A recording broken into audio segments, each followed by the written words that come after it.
Hai, Assalamualaikum. Saya Zul daripada Aquaponik dan DIY Malaysia. Sebelum kita mulakan video pada hari ini, saya nak ucapkan takziah kepada seluruh rakyat Malaysia dan sahabat-sahabat kita di Indonesia yang mana terkesan dengan fenomena banjir ni. Dan selain daripada tu, dalam 4-5 hari ni memang ramai NGO ataupun orang persorangan yang PM yang minta khidmat nasihat berkenaan dengan pemilihan generator, pemilihan power station dan juga water jet untuk bantu bangsa-bangsa banjir. Alhamdulillah, tak mengira bangsa dan agama, semuanya turut membantu. Dan ada juga yang request untuk saya buat video untuk sistem kuasa solar untuk kita gunakan untuk kita charge handphone dan juga peralatan yang menggunakan USB. Sebab dalam situasi macam tu, portable power station macam ni memang sangat berguna. Tak kisahlah sama ada yang DIY ataupun kita beli yang dah siap. Tapi masalahnya, kebanyakan barang yang kita perlukan untuk kita buat power station ni, kita kena beli online.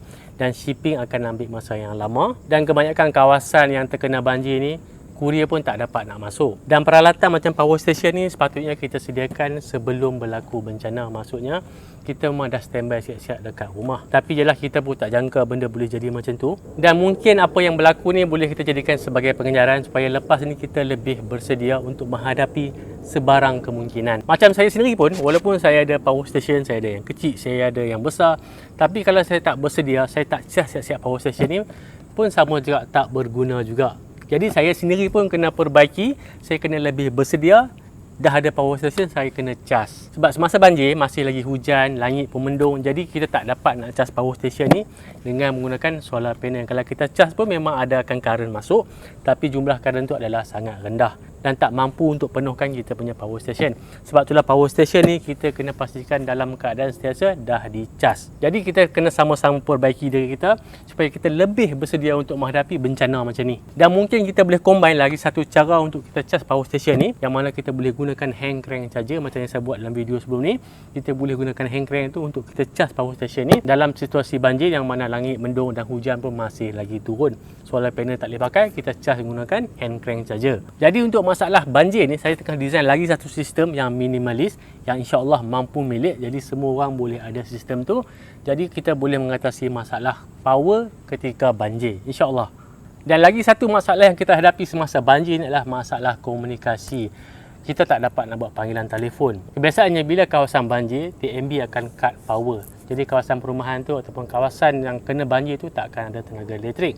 Jadi PTS ataupun pencawang untuk telekomunikasi pun, walaupun dia ada backup UPS dan juga generator, tapi lama-kelamaan power akan terputus dan kita pun tak boleh gunakan lagi handphone kita untuk buat panggilan. Dan kalau pada masa tu kita baru nak cari walkie-talkie untuk gantikan handphone, memang tak dapat kita nak carilah dalam keadaan macam tu. Dan kalau kita nak beli siap-siap standby kat rumah untuk guna dalam situasi bencana macam ni, kita nak kena ada lesen radio amatur baru kita boleh gunakan walkie-talkie. Jadi untuk masalah perhubungan ni pun akan ada siri video nanti. Saya akan share macam mana cara untuk kita gunakan handphone kita ni untuk berhubung sesama kita dekat kawasan yang banjir tu. Walaupun kita dah tak ada perkhidmatan daripada telco, dah tak ada perkhidmatan daripada Maxis, Celcom, Digi, dah tak ada, kita masih lagi boleh gunakan handphone kita untuk berkomunikasi secara setempat. Dan walaupun perhubungan secara lokal ataupun setempat, kita masih lagi boleh relay sistem tu untuk kita dapatkan bantuan daripada luar. Dan sebenarnya sistem ni memang saya dah buat dulu dan saya dah pernah test dengan unit bantu mula ataupun bomba dekat UPM semasa ada orang buat latihan menghadapi bencana. Jadi nanti saya akan tunjukkan kat tuan-tuan macam mana cara untuk tuan-tuan buat sistem komunikasi tu dan kita boleh gunakan sistem tu semasa bencana banjir macam ni. Dan untuk device pula, kita boleh gunakan handphone kita yang sedia ada. Kita cuma perlu install app dan kita masukkan setting sikit dan kita dah boleh guna. Kita dah boleh buat call secara setempat. Dan untuk power untuk kita charge handphone tu nanti kita akan gunakan solar dan juga hand crank charger. Dan sistem ni memang sangat sesuai kalau kita nak install dekat kawasan perumahan. Jadi bila situasi banjir, bencana macam ni, tak ada masalah dekat kawasan perumahan tu, kita masih lagi boleh berhubung, boleh lagi bertanya khabar. Dan lebih mudah untuk sukarelawan menghubungi kita untuk menghantar bantuan. Jadi stay tune untuk video tu nanti. Dan untuk hari ni kita akan sambung lagi dengan projek DIY kita ni. Kita akan test untuk cas DIY portable power station ni dengan menggunakan DIY foldable solar panel yang kita buat dalam video sebelum ni. Dan cuaca hari ni pun agak cerah, tak ada hujan, matahari pun terik atas. Jadi sesuai lah untuk kita test kita punya DIY foldable solar panel ni. Kita akan test untuk cas kita punya DIY power station ni.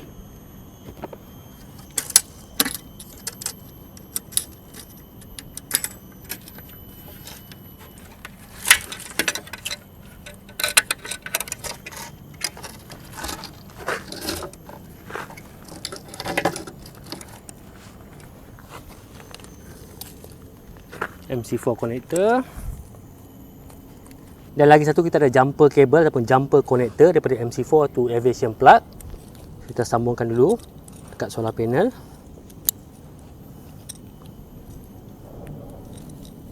DIY power station ni kita buat dengan menggunakan solar charging system. Jadi sebelum kita nak charge power station ni ataupun kita nak gunakan power station ni, kita kena onkan dulu breaker yang ada dekat dalam ni. Sebab dalam sistem kuasa solar, sebelum kita buat sambungan kepada solar panel, kita kena buat sambungan antara solar charge controller dan bateri.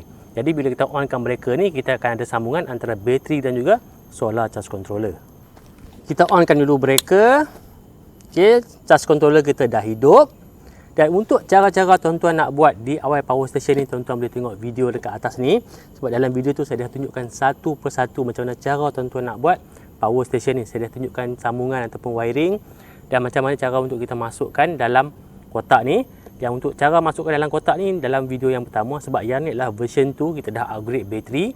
Kita dah gunakan bateri lithium ion phosphate. Kita dah gandakan kapasiti bateri sebanyak 3 kali ganda.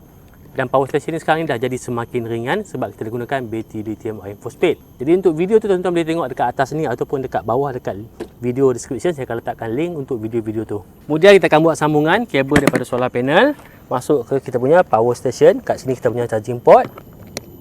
Okey, kita tengok berapa amp yang kita dapat daripada solar panel ni. Ni solar panel ni sekeping 40 watt, 40 watt. So total kita ada 80 watt solar panel. Kita buat sambungan secara selari. Sebab solar charge controller yang kita gunakan ni adalah jenis PWM. Jadi kita tak perlu gandakan voltage tapi kita nak gandakan amp. Jadi sebab tu kita sambungkan solar panel ni secara selari untuk gandakan ampere. State of charge bateri, bateri dah 83% penuh. Kemudian kita tengok current 3.7 amp. Bagi saya not bad lah untuk solar panel 80 watt ni. Kita dapat current 3.7 amp. Sebab sekarang ni walaupun cuaca masih terang, tapi sekarang ni dah petang, dah lewat, dah dekat pukul 4 petang. Jadi kita dapat 3.7 amp, bagi saya dah okey. Okey, kalau ikutkan rating solar panel ni, satu solar panel ni maksimum current adalah 2.42 amp. So ke total kalau kita selarikan dua ni, kita akan dapat dalam 4.8 amp. Sepatutnya itu adalah maksimum. Tapi memang mustahil untuk kita dapat maksimum power daripada solar panel. Tak kisah brand apa pun, made in China, made in US, semuanya sama. Memang kita tak akan dapat 100%. Macam yang ni sepatutnya kita dapat 4.8 amp, tapi kita dapat ni 3.7 amp. Bagi saya solar panel ni memang sangat berkualiti. So untuk dapatkan semua peralatan yang saya gunakan dalam video ni untuk buat power station, untuk buat solar panel ni, tuan-tuan boleh tengok link dekat bawah dekat video description. Kat situ saya dah sediakan link untuk tuan-tuan beli semua peralatan ni. Dan untuk kita charge power station ni, power station tak sepertinya duduk kat tengah panas ni. Kita boleh letak kat tempat yang lebih teduh supaya tak mengganggu proses charging. Dan panjang kabel ni yang ni saya buat itu cuma 3 meter. Tuan-tuan boleh buat lebih panjang, mungkin 5 meter. Kita letak kat tempat yang lebih teduh. Dan sistem ni sebenarnya saya design untuk kegunaan semasa camping. Tapi bukan setakat camping saja kita boleh guna setup ni. Dalam situasi kecemasan, dalam bencana, dalam keadaan banjir pun tak ada masalah, kita boleh gunakan sistem ni untuk charge kita punya peralatan USB. Tapi dalam keadaan cuaca hujan, mendung, dia masih lagi charging. Tapi dia punya current adalah lebih rendah berbanding dengan cuaca yang macam ni. Tapi sekurang-kurangnya dia masih lagi charging.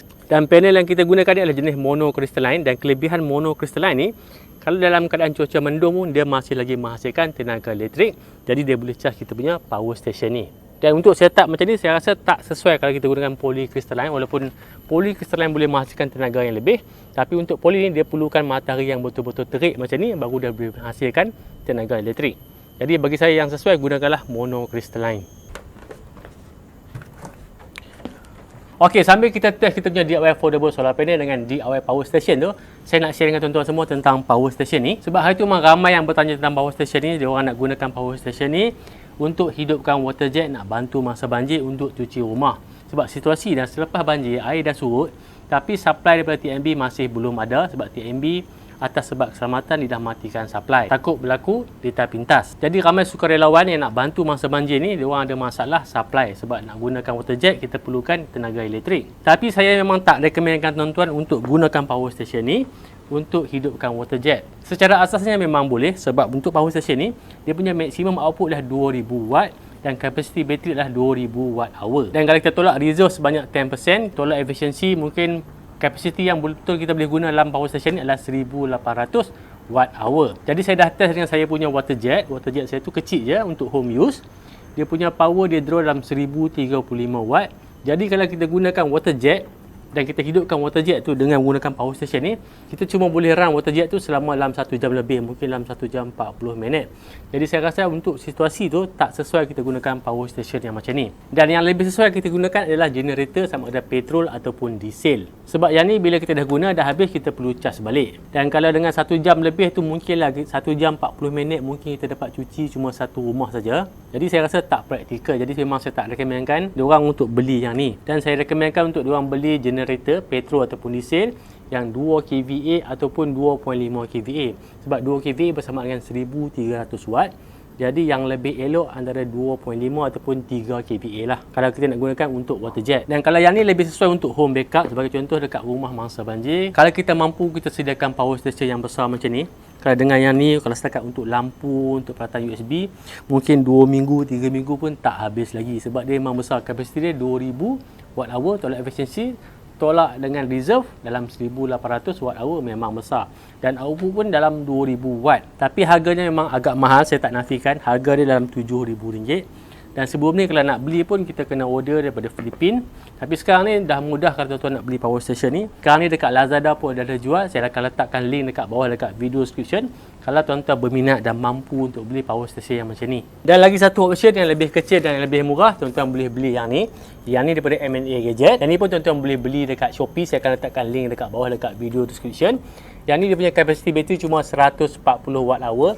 Dia ada output AC cuma 100 watt. Tapi saya rasa dalam situasi kecemasan ni mungkin kita tak perlukan output AC ni. Yang penting bagi kita dalam situasi tu adalah kita nak charge handphone supaya kita boleh call untuk dapatkan bantuan untuk menyelamatkan kita dalam situasi banjir. Dan untuk peralatan USB dia memang agak besar, sekarang 140 watt hour ni. Dan kalau setakat guna untuk charge handphone, saya rasa boleh bertahan dalam 4-5 hari. Tak ada masalah kita gunakan yang ni. Okey, kita tengok dah penuh ke belum. Okay, sekarang ni dah 96%, dah hampir penuh. Telefon dah petang, dah lewat. Matahari pun dah tak terang. So charging tak sempat nak penuh lah. Dan waktu yang paling optimum untuk kita charge peralatan yang menggunakan solar ni adalah pada waktu tengah hari. Mungkin kita boleh start dalam pukul 10 pagi. Petang mungkin dah penuh lah. Dan berdasarkan test dan kiraan yang saya dah buat sebelum ni dengan power station ni, kita boleh charge power station ni sampai penuh dalam masa 5 hingga 6 jam. Tapi bergantung juga dengan pancaran matahari. Kalau hari yang betul-betul panas, terik, mungkin 4 jam pun dah penuh. Dan selain pada tu, kalau kita nak cepatkan lagi proses kita charge kita punya portable power station ni, kita boleh gunakan solar panel yang lebih besar. Macam yang ni cuma 80 watt. Tuan-tuan boleh gunakan sampai maksimum. Kalau dengan solar charge controller ni, kita boleh sambungkan sampai maksimum 300 watt. Semakin besar solar panel, semakin cepat kita punya power station ni boleh charge. Dan memang banyak kelebihan kalau kita gunakan solar panel yang besar. Kalau cuaca yang mendung, mungkin kita boleh masih hasilkan tenaga yang tinggi. Jadi kita masih boleh charge kita punya power station ni. Tapi kelemahan kalau panel terlampau besar, mungkin tak dapat nak buat benda ni sebagai portable macam ni. Dan untuk solar panel yang lebih besar, lebih sesuai kita pasang ataupun kita install permanen dekat atas bumbung. Dan lagi satu, kalau tuan-tuan berminat dengan power station dan juga foldable solar panel ni, dan tuan-tuan tak ada masa ataupun tak ada kemahiran untuk DIY kedua-dua ni, tuan-tuan boleh order daripada sahabat saya, Zul Helmi daripada Kuantan. Saya akan letakkan link dekat bawah dekat video description, link ke FB page saudara Zul Helmi. Jadi tuan-tuan boleh order dengan dia, dia akan siapkan power station dan juga solar panel ni untuk tuan-tuan. Jadi nampaknya sampai setakat ni saja untuk video kali ni. Jangan lupa like dan subscribe YouTube channel Aku Pelik Malaysia. Jumpa lagi. Assalamualaikum.